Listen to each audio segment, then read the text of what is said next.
Welcome back to the Beast Speak blog. This is the series where I tell you what the Beast has been saying to me and how I overcame it. If you don't know what I'm talking about, the Beast is your addictive voice, the AV in AVRT of rational recovery. If you can recognize that beast, then you can separate yourself from your urges, and that can result in immediate and lifelong abstinence. If you want to learn more about rational recovery or how to do AVRT, I'll link Virginia's story in the description box below. That's a good place to get started. I just want to clarify something about my last video. When I said we have to strive to be better than animals, what I really meant by that was that we have to get away from the survival of the fittest mindset that Darwin coined. The animal kingdom is often characterized as ruthless. I think that survival of the fittest mindset can be an excuse for inexcusable behavior. But in order to safeguard yourself from things that would domineer you in that very same manner, you have to develop strength to fight back. That's why I said we need to celebrate strength and beauty, and of course I mean beauty beyond the physical, and I mean strength beyond the body. Strength and beauty of character doesn't fade, and that should have been, that goes without saying.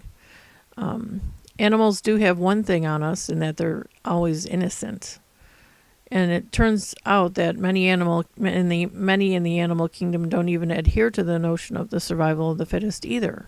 I found a timely Facebook post explaining an experiment scientists did on rats, and I'll post a link to that below in my Facebook group. Please join while you're there. I'll just read it to you. So, in a simple experiment, researchers in the University of Chicago sought to find out whether rats would release a fellow rat from an unpleasantly restrictive cage if it could, and the answer was yes. The free rat, occasionally hearing distress calls from its compatriot, learned to open the cage and did so with greater efficiency over time.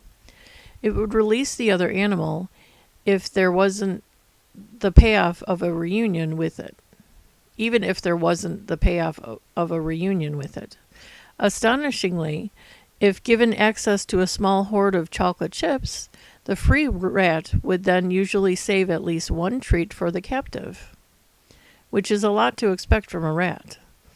The researchers came to the unavoidable conclusion that what they were seeing was empathy, and apparently selfless behavior driven by that very mental state. This was from a research paper called The New Model of Empathy, The Rat, by David Brown in the Washington Post.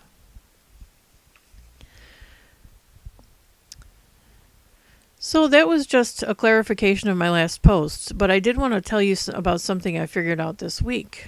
I have this ideal that whenever one of my children calls my name, I'll say, "Yes, honey, what is it?" Warm and interested. But in my more vexed moments, I say, "What is it?" in a way that shows that I'm leery about what's to follow. This happens when I'm overtaxed, but the underlying fear is that my no won't be respected and a fight will ensue. I get nasty because I feel like the only way I'm going to get my no respected is if I scare them off to start. This phenomenon works in the beast benefit too. When the beast comes knocking, I'm scared my no won't stand, that the beast will overturn my no. That anxiety dump the beast serves up to me is compounded because I don't trust myself. It's like facing an enemy you think is stronger than you. As you practice rational recovery, you increase that trust you have in yourself and to keep your commitments. Your score goes up and the beast's goes down. You have to know with certitude that yes, indeed, you are stronger than the beast.